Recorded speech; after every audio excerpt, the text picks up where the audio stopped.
Bonjour à tous et à toutes. Alors, aujourd'hui on se retrouve pour une seconde vidéo sur Batman Metal. J'ai lu aujourd'hui le deuxième tome. Je l'ai bien aimé. Ce qui m'a surpris en fait, c'est qu'ils ont développé le lore des différents Batman, donc qui viennent de différents mondes. Je sais pas, c'est des mondes alternatifs, mais c'est des mondes ténébreux.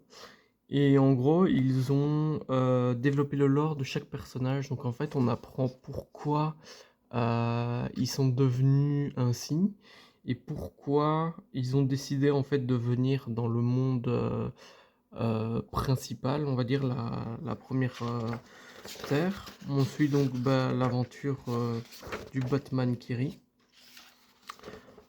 Comme le premier, j'ai trouvé les dessins magnifiques. J'ai été époustouflé par la complexité du scénario. Il y a des personnages que je ne connaissais même pas, encore des nouveaux qui sont apparus. Il y en avait un, Lobo, je crois le nom. Je ne l'avais jamais vu, je ne le connaissais pas, et il est apparu, mais enfin, j'ai trouvé ça un peu bête parce que le personnage apparaît même pas sur, enfin, il apparaît sur 3 pages. Donc c'est plutôt court, et ce qui fait que c'est encore un personnage que j'ai découvert mais que je ne connais pas vraiment. Et alors, donc au fur et à mesure de l'histoire, en fait, vous allez découvrir les origines de chaque personnage et vous allez continuer un petit peu avec les super-héros actuels qui essayent de sauver la ville de Gotham, même si on ne les voit pas beaucoup dans ce tome-là, parce qu'il est vraiment beaucoup plus concentré sur un peu la destruction causée par les, par les Batman des Ténèbres, en plus de leur passé. Et on apprend des choses intéressantes, les dessins sont vraiment cool. Je vous avoue que il y a juste à la fin où j'ai eu un peu de mal. Je crois que c'était vraiment le tout dernier chapitre. Parce qu'en gros, chaque fois que je tournais la page, en fait, l'histoire changeait. Et c'est par rapport à ce qui se passait dans l'histoire. Mais au bout d'un moment, j'étais un petit peu déboussolé. Et en fait, c'est une scène où on suit un Bruce quand il est vieux et qui raconte une histoire à sa petite fille. Et en fait, à chaque fois qu'il essaye de raconter l'histoire, on nous met l'histoire normale, puis après il part dans un autre délire, puis après c'est l'histoire normale, puis c'est encore une autre histoire, et en fait ça s'enchaîne comme ça. Il y a une suite logique par rapport à ça, et il y a même quelque chose de fou qui se passe. Mais j'avoue que cette scène-là m'a un peu déboussolé quand j'étais en train d'essayer de la suivre. Sinon, niveau texte, il y a quand même beaucoup à lire pour un comics. La plupart des personnes me disent toujours qu'il y a pas beaucoup de texte dans les comics, mais là, il y a beaucoup de choses à expliquer. Et moi, le Batman, enfin, j'allais dire les nouveaux Batman, mais ils sont pas vraiment nouveaux vu que le livre date de 2023, si je dis pas de bêtises. Dans ces Batman-là, les histoires que j'ai le plus préférées, il y a Red Death qui est le Batman qui prend les pouvoirs de Flash. Il y a la Batman qui vient, enfin qui a changé son ADN pour pouvoir vivre sous l'eau et attaquer les Atlantes, je crois. Je ne me souviens plus exactement du nom du peuple qui les attaque. Et en vrai, j'ai vraiment bien aimé à tous leur histoire. J'étais un peu surpris parce qu'il y a des choses auxquelles je m'attendais surtout pas. Surtout le Batman Kiri, voilà, j'avais un peu des doutes par rapport à son histoire, avec son grand sourire. Mais j'ai vraiment été surpris et il y a même un dessin, je vais pas vous spoiler, mais qui m'a...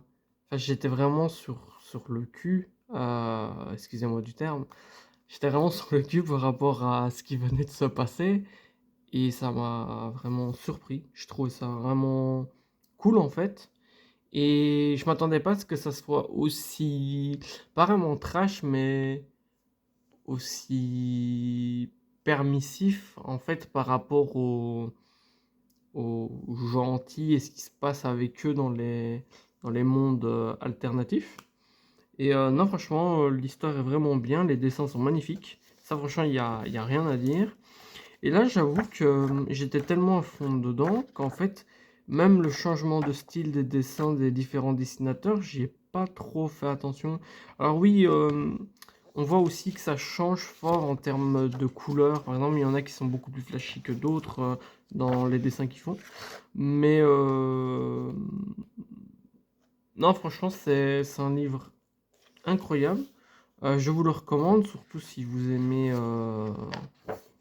Batman et si vous aimez aussi des trucs un peu, je vais dire dark, mais voilà, où les méchants arrivent à prendre le dessus sur les héros. Parce que j'imagine que c'est pas le cas de tous les fans des comics. Donc là, je vous montre les petites covers alternatives qu'il y a eu.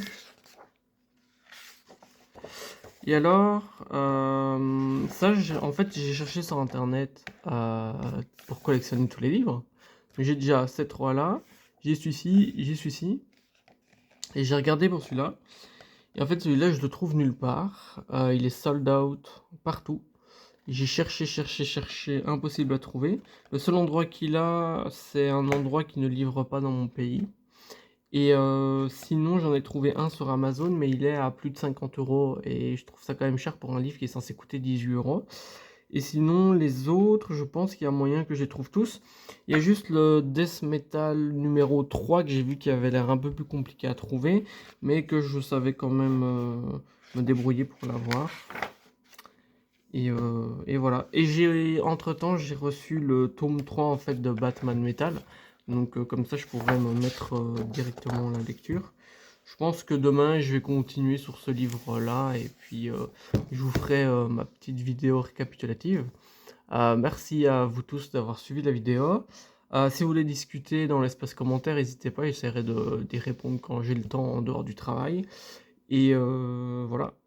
Si vous voulez, abonnez-vous, mettez un like, partagez la vidéo parce que je débute vraiment.